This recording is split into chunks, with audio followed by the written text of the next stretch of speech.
It probably won't surprise many of you to know that I was a big fan of crime and mystery novels growing up. Fun fact, those are actually some of my many Agatha Christie books in the background behind me. Now, my favorite part in any of these stories was always that point where the detective, your Sherlock Holmes, your Hercule Poirot, would have a critical epiphany.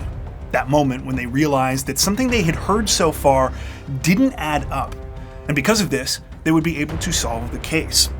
Today's story has exactly one of those kinds of twists. A detail that at first may have seemed largely innocuous, but in the end would prove to investigators that they were on the right track.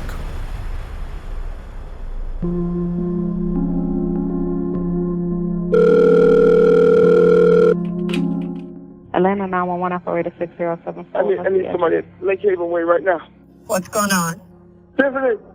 Tiffany! Oh my God. Please, I think my wife was murdered. Oh my God. So ADC called me. Somebody broke into my house. Okay. Oh my God. Please, God. Please, not this. Not today. Not today, man. The 911 call you just heard happened just after 6 a.m. on the morning of November 23rd, 2014. It was made by a 34-year-old man named Andre Pugh, who told operators that he had just arrived home from an overnight shift at work, only to be greeted by a terrifying scene. Andre had found his house, which was located in the Atlanta, Georgia suburb of East Point, unusually dark and quiet. Not only that, but the side gate to the backyard, which he and his family always kept shut, had been left wide open. When he finally walked inside, he went into the bedroom where his wife Tiffany was sleeping, but he hadn't been able to wake her up. He was now convinced that something awful had happened there. When East Point police arrived at the residence minutes later, they found Andre pacing around on the driveway in a frantic state. He had been told by 911 operators not to go back into the house, even though his two young kids, 7-year-old Jasmine and 2-year-old AJ, were also still inside. Officers made their way into the home, where they began a methodical sweep of each room to make sure that the place was properly secured. This took some time because the residence was quite large, though Jasmine was quickly found and taken outside to safety. Unfortunately, the next discovery police made wouldn't offer the same relief. In a first-floor guest bedroom, they found Tiffany and AJ. While the 2-year-old was unharmed, it was immediately clear that the same couldn't be said for Tiffany. The 30-year-old mother was dead. Tiffany was face up on a bed inside the room, her right arm extended off to one side. She had been shot in the face and chest, and there was visible blood on the sheets and the pillows where she was lying. Heartbreakingly, AJ was on top of her, and it looked like he had been trying to wake his mother up. Officers took Jasmine and AJ outside to be reunited with their father, where they also broke the gut-wrenching news. Andre's worst fears had been correct. His wife, the mother of his 2 kids, had been murdered. By this point, a couple of other people had arrived at the scene. Andre's boss, Cliff, as well as a family friend named Tamika, both of whom Andre had called to let them know that something was happening around the same time that he had dialed 911. They now did their best to console the grieving family as police turned their attention back to the crime scene and began trying to piece together what had happened. Starting in the bedroom where Tiffany was found, detectives learned that a total of 3 gunshots had been fired. 2 were the ones that had actually hit her, but the other had missed and gone through the headboard of the bed, continuing all the way through and out the exterior wall. Using trajectory rods, detectives concluded that all 3 of the shots had been fired at a downward angle. The angle of the rods also provided a rough indication of where Tiffany's killer had been standing in the room when they had pulled the trigger. Putting it all together, it seemed that the killer had originally fired while standing close to the bedroom doorway. This first bullet had struck the headboard. After missing, it appeared that the killer had shot again, this time hitting Tiffany in the chest. The third and final shot, the one that had hit her in the face, had been delivered at close range. At first, the why behind the crime seemed like it might be just as straightforward. Following up on what Andre had mentioned about the gate to the backyard being open, police went to take a look and soon made another interesting discovery. Now, the Pugh's house was on a slope, meaning that the basement to the property was accessible from the backyard. Specifically, there was a door and window there, each of which were at ground level. Both of these had clearly been used by Tiffany's attacker. Like the gate, the basement door was unlocked and wide open, with only the outer storm door portion being closed. The window was also open, with the screen on it having been cut and the blinds inside showing signs of minor damage. Based on these details, detectives speculated that the killer had initially entered the house by cutting the screen and climbing through the window. After shooting Tiffany, they had fled out through the back door. Because of this, as well as everything else that they had uncovered at this point, investigators initially wondered if the murder was a burglary gone wrong.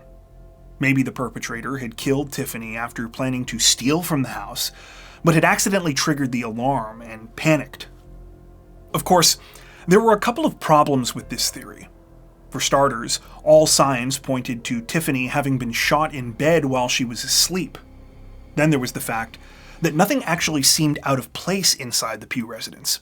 The house was quite clean and orderly, and no valuables appeared to be missing. Detectives also quickly ruled out the idea of the crime being sexually motivated. There was no evidence to suggest that any kind of attack like this had taken place. Tiffany had no defensive wounds, and based on the ballistics evidence, the gunshots all looked like they'd been fired in relatively quick succession. That left one, arguably even more disturbing possibility, that Tiffany had specifically been targeted and ambushed. If that were the case, though, who could have wanted the 30-year-old mother dead? And more importantly, why? Investigators weren't sure yet, but they knew there was at least one obvious place to start searching for the answers that they were looking for.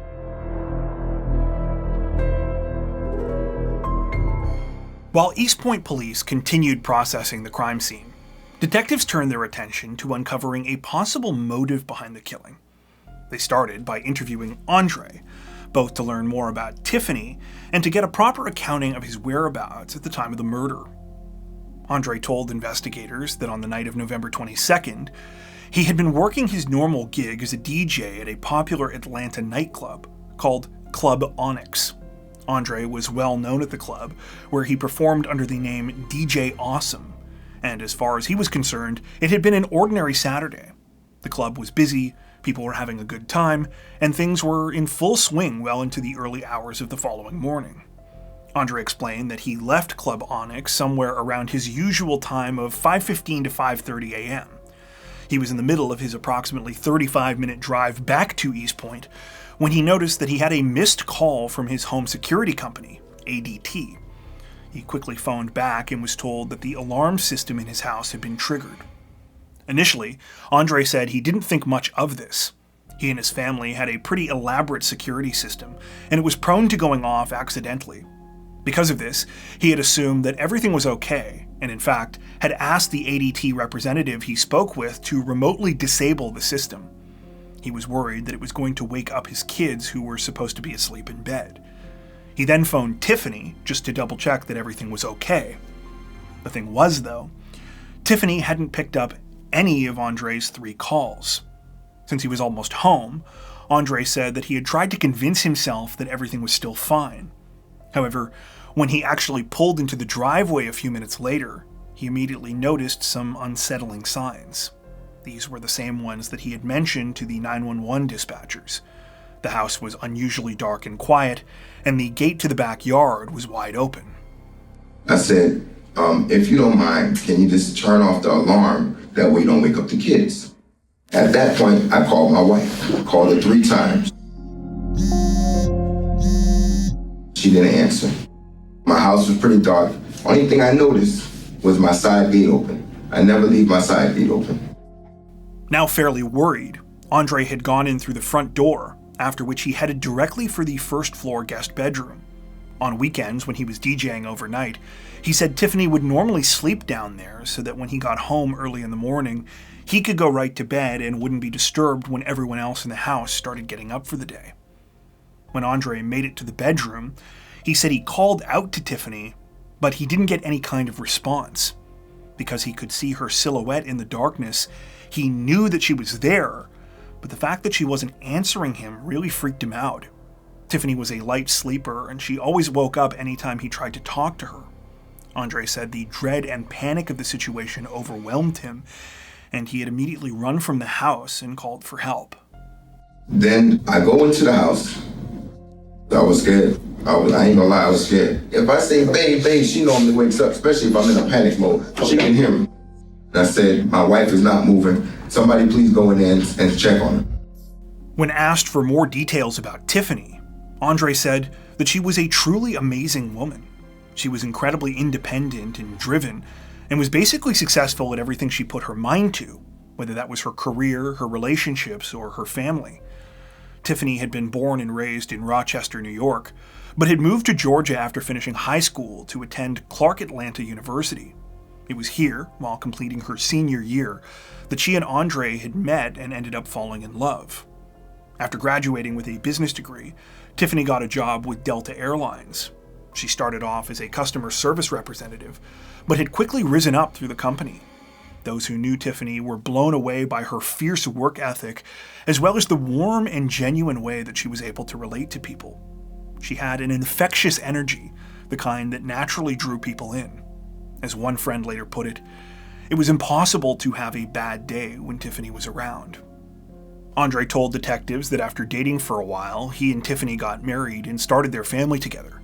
For the last few years, it seemed like everything had been going their way. In addition to Tiffany being promoted at work, Andre's career as a DJ was also taking off. They were happily married and were enjoying raising their 2 kids together, with Tiffany in particular always finding new and creative ways for them to have fun as a family. The couple's success had allowed them to purchase their house in East Point. Ironically, one of the reasons they had moved to the Atlanta suburb was that it was normally quieter and felt like a safe place for them and their children. Now, all of that had come crumbling down. Andre said that he had no idea what he was going to do without his wife. How am I gonna do, man? It's my heart, man. She gave me 2 of the beautifulest kids I could ever imagine. I don't know what I'm gonna do. Though Andre certainly appeared to be distraught, detectives knew that they couldn't just take his words at face value. In order to verify what he had told them, they asked to see his cell phone, as well as conduct a gunpowder residue check on his hands. Andre agreed to both. The gunpowder residue test came back negative, meaning that Andre probably hadn't fired a weapon that morning. His cell phone records likewise supported his timeline of events.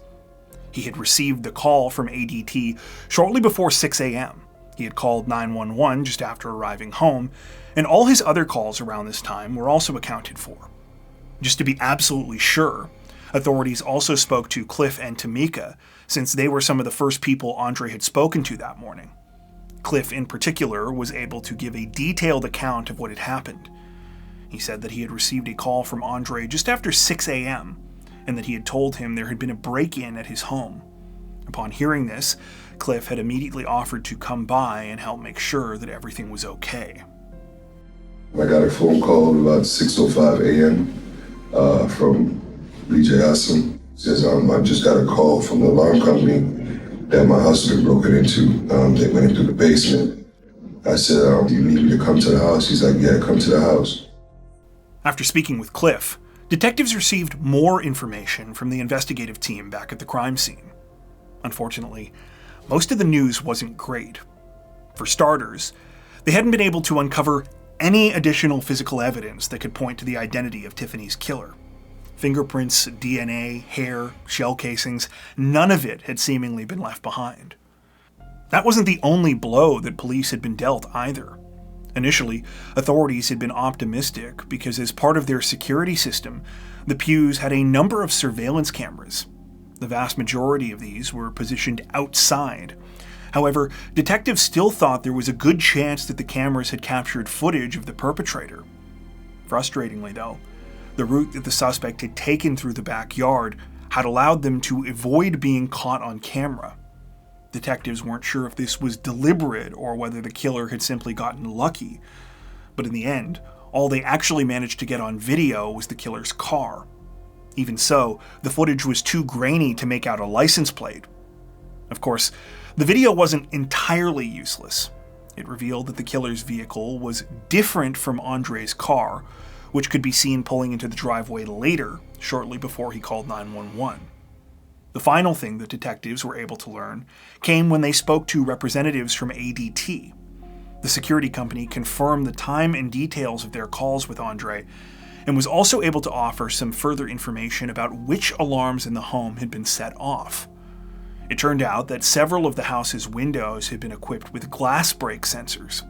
The ones in the living room and the bedroom where Tiffany was sleeping were the ones that had specifically triggered. Now, neither of these windows were actually broken, but police had a theory as to what had happened. These sensors can be delicate enough that sometimes they go off if there's a sudden loud noise in their vicinity. A sudden loud noise, such as a gunshot. They therefore concluded that the alarm going off coincided with Tiffany's murder. While this was undoubtedly one of the most concrete pieces of information detectives had been given so far, unfortunately, overall, the mystery surrounding the crime only seemed to be getting deeper. As it happened, though, investigators did have one other lead to follow up on. One that might offer an entirely new motive behind the murder. You see, earlier that year, there had actually been another early morning ambush shooting in the area. And just like Andre Pugh, the victim was a popular DJ who was deeply involved in the Atlanta music scene.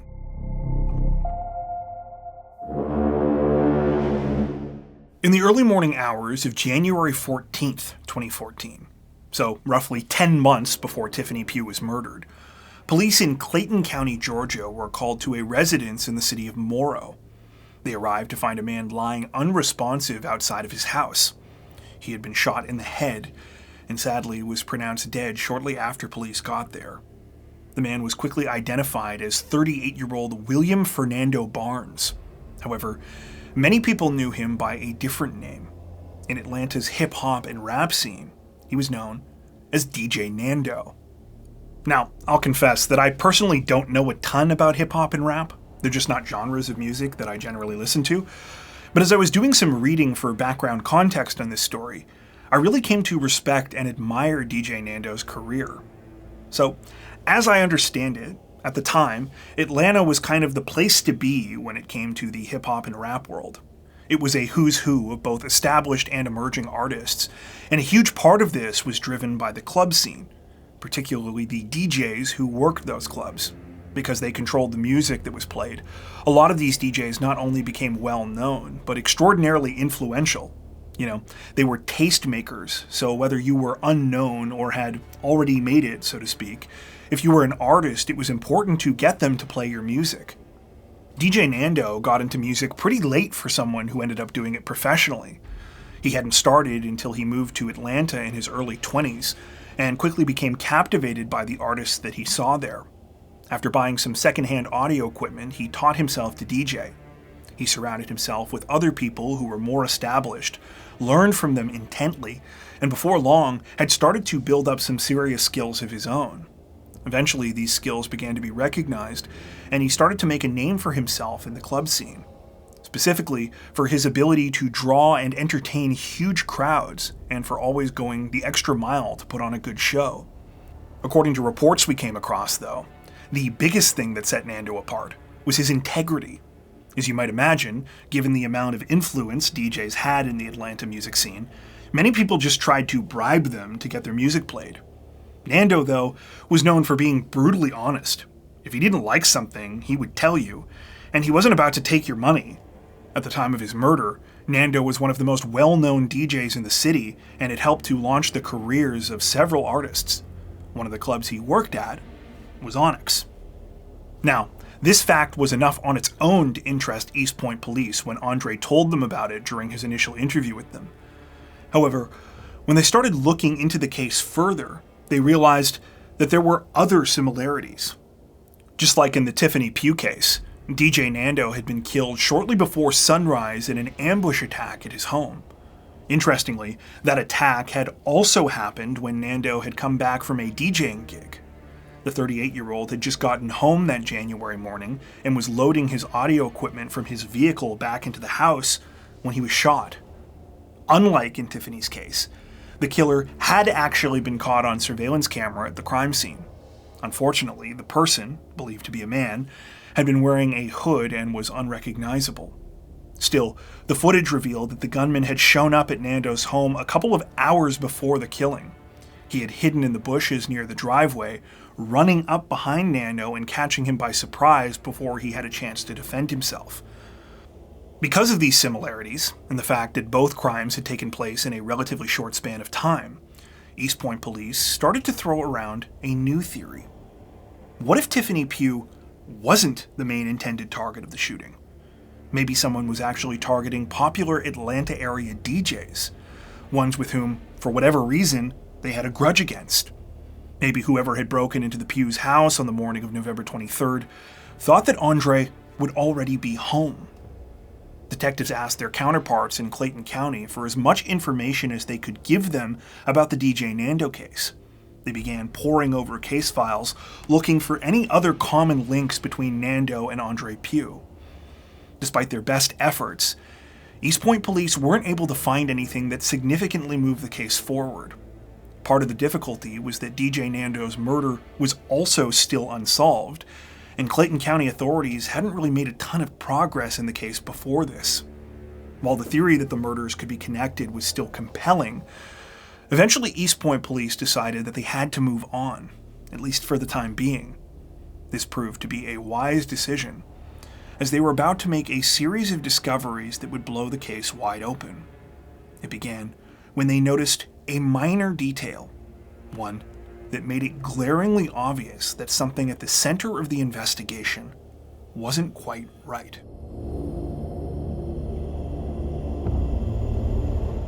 After hitting a dead end trying to connect the Tiffany Pugh and DJ Nando cases, East Point police decided to go back through the information and evidence that they had collected so far relating to the original investigation.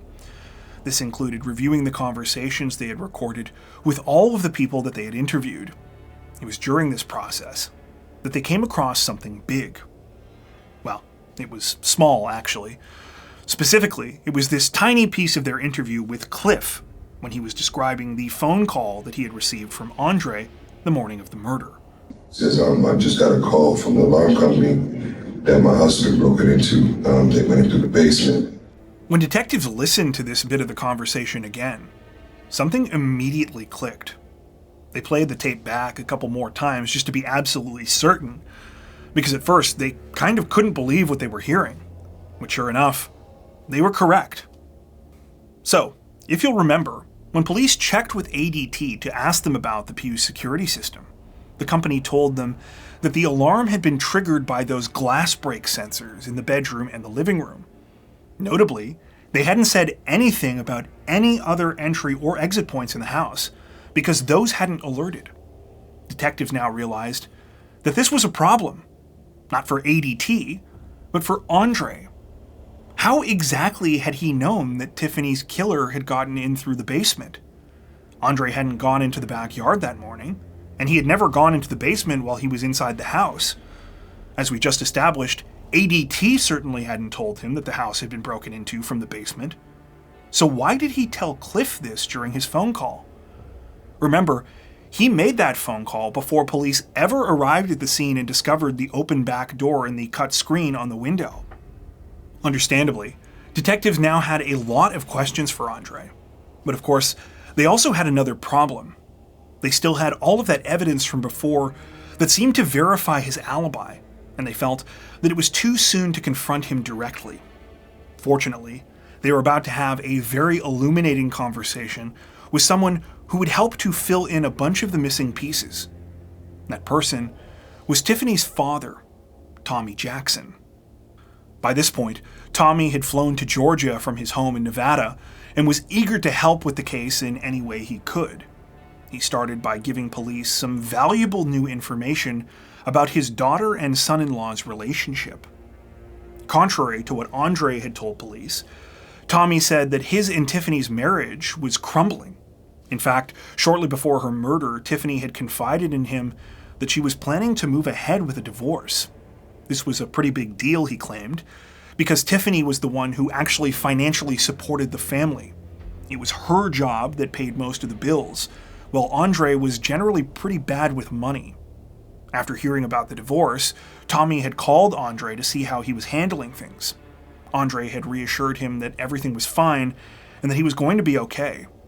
Tommy explained that he was pretty close with Andre, and he didn't want to believe that he could be involved in his daughter's murder. However, there was one last thing he wanted to make sure police knew about. He asked, "Have you found Andre's second cell phone yet?" When Tommy asked this, detectives were momentarily speechless. This was the first they were hearing about a second cell phone. Immediately, they ended the interview and rushed to obtain a search warrant. In the meantime, two other big pieces of the investigation fell into place. The first happened when police started speaking with other people close to Tiffany and Andre, who offered even more details about their tumultuous marriage. Co-workers of Andre's at Club Onyx told police that when he first began DJing there, the 34-year-old was a pretty nice, normal guy. He was interested in the music, he was a hard-working family man, and it seemed like he loved his wife. However, as Andre's career started to take off and he became more well-known, the fame went to his head. A lot of people had heard rumors that Andre was cheating on Tiffany constantly, and that he would even bring girls from the club back to their house when she was out of town. Tiffany's friends said that she was sick of the infidelity, especially since it was her job and work that paid for everything they had. In fact, Andre had borrowed tons of money from her that it was unclear if he was ever going to be able to pay back. To investigators, this was motive. Andre knew that if Tiffany divorced him, he would lose his house, his comfortable lifestyle, and that he would probably have to get a different job. The other big piece of the investigation came when East Point police got a hold of another bit of surveillance footage which had been recorded by a camera at a different house on the Pugh's street. In the video, two cars could be seen repeatedly circling the block in the minutes before the murder. Unfortunately, this footage was also quite dark and grainy, but detectives were certain that the first vehicle was the same one that had been recorded outside of the Pugh residence right before Tiffany was shot. This new video provided a slightly better angle of that car, revealing that one of its driver's side running lights was burnt out. As for the other vehicle, police were pretty sure that it was Andre's. They were now confident that he had planned Tiffany's murder. The only remaining question was who was the actual gunman. Luckily for detectives, this became much easier to figure out once they got their search warrant and were able to locate Andre's second cell phone. The phone proved to be a wealth of evidence. For starters, the device contained countless text messages between Andre and Tiffany, showing how Andre really felt about their impending divorce. Contrary to what he had told Tiffany's father, he was anything but fine with how things were playing out. In fact, he had been threatening Tiffany. Just 5 days before she was killed, he had texted her, quote, "I won't let you leave me now or never." When detectives obtained data from the closest cell tower to the crime scene around the time of the murder, it showed that Andre's phone was indeed in the area. So was one other number from his contacts list. It belonged to his best friend, Adrian Harley. Disturbingly, Adrian had been the best man at Andre and Tiffany's wedding and had been a pallbearer at Tiffany's funeral. The final remaining mystery in the case was solved when police went to Adrian's house to speak with him. Parked outside was a black Infiniti sedan that matched the unknown car in both the surveillance videos taken on the morning of the murder. Sure enough, it had the same burnt-out driver's side running light. During a brief conversation, Adrian gave detectives a fake alibi for the morning of Tiffany's murder. It didn't matter, though, because police now had enough to place both him and Andre under arrest. It seemed like Adrian also knew this, because not long after he was questioned, he drove straight to Club Onyx to talk to Andre. According to witnesses who were there, they saw Adrian whisper something into Andre's ear, after which he immediately ran to a nearby garbage can and started throwing up. He and Adrian were taken into custody that same day on December 6th, 2014, just under 2 weeks after Tiffany's murder. After their arrests, both Andre and Adrian denied any responsibility for what had happened, though they took notably different approaches. Andre immediately threw Adrian under the bus, concocting some wild story about how he had killed Tiffany all on his own because she had accused him of stealing from her. He claimed that was why he had thrown up at the club, because Adrian had come to confess and he was so shocked by the news. He came in the booth, he called me. He said, listen, I killed your wife. And I said, what the are you talking about? Are you insane? Did you ask him why he killed your wife? Adrian has a real bad temper. She accused Adrian of stealing some money from her. And he got pissed off about that. Adrian, meanwhile, refused to speak with police or turn on his friend, even after it became clear that he was trying to pin the entire crime on him. I do not feel comfortable speaking about that without a lawyer because I don't know anything. Though it took some time for the cases to finally go to court, eventually Andre and Adrian both went on trial for the murder of Tiffany Pugh. During the proceedings, the prosecutor argued that the motive was pure greed. Andre didn't want Tiffany to divorce him because that would mean giving up the life he had grown accustomed to, and Adrian Harley had agreed to help him get Tiffany out of the way in order to make sure it seemed like Andre wasn't involved. In order to carry out the plan, prosecutors said the pair had concocted the plan to make it look like the murder was a burglary gone wrong. On the morning of the killing, Andre had driven around in circles waiting for Adrian to carry out the shooting so that he could then drive home and pretend like he had just stumbled across the awful scene. The plan had almost worked. Andre had shown Adrian how to get into the house without being seen by his surveillance cameras, and they had been careful not to leave behind any physical evidence. The one thing they hadn't counted on, though, were those glass break sensors being triggered by the gunshots. As soon as the alarm system went off, the men panicked. Andre was forced to make up a lie under pressure, and through that lie, he had inadvertently revealed that he knew more about the crime than he was supposed to. In the end, Andre and Adrian were each convicted of numerous offenses, including felony murder, conspiracy to commit murder, and possession of a firearm during the commission of a felony. Both were sentenced to life without the possibility of parole.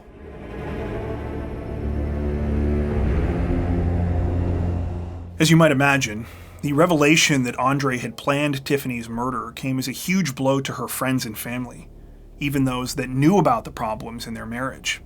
This was especially true of Tiffany's father, Tommy, who, as previously mentioned, never believed that Andre could be capable of something like this. In an interview we came across with Tommy, he said that he was heartbroken, not only for the loss of his daughter, but also for his grandchildren, who would now have to grow up without their mother and their father. What I found particularly gut-wrenching, though, was when he talked about Andre. Tommy said that the whole thing felt like an extra betrayal because he thought that they were close, and that he'll never understand why Andre didn't just come to him if he was having problems. Instead, he destroyed his own life, as well as the lives of all of the people around him. Finally, I should mention that at the time of this recording, the murder of DJ Nando remains unsolved. Unfortunately, not much has been released about the case.